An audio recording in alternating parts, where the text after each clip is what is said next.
కావచ్చు, పర్ఫ్యూమ్స్ కావచ్చు, అగరబత్తీలు కావచ్చు, ఎక్కడ తేడా వచ్చినా మూసుకునే గుణం ఉంటుంది.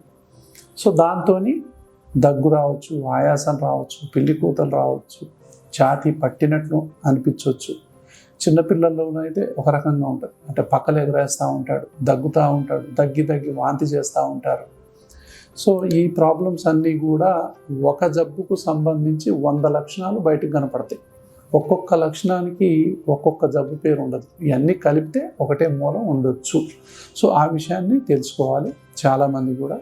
సో ఈ అలర్జీ ఆస్మా పేషెంట్లు పడేటటువంటి బాధల్ని ఫస్ట్ ఇంట్లో ఉన్నవాళ్ళు అర్థం చేసుకోవాలి. ఫస్ట్ వాళ్ళు ఏం కోరుకుంటారంటే, ముందు అలర్జీ ఆస్మా పేషెంట్లు విపరీతంగా బాధపడే వాళ్ళు ఏం కోరుకుంటారంటే, డాక్టర్ కాడికి పోయిన తర్వాత వైద్యం చేస్తాడా, చేయలేస్తాడా, చేయలేడా పక్కకు పెట్టండి, ముందర బాధను అర్థం చేసుకున్నారా లేదా, మా బాధ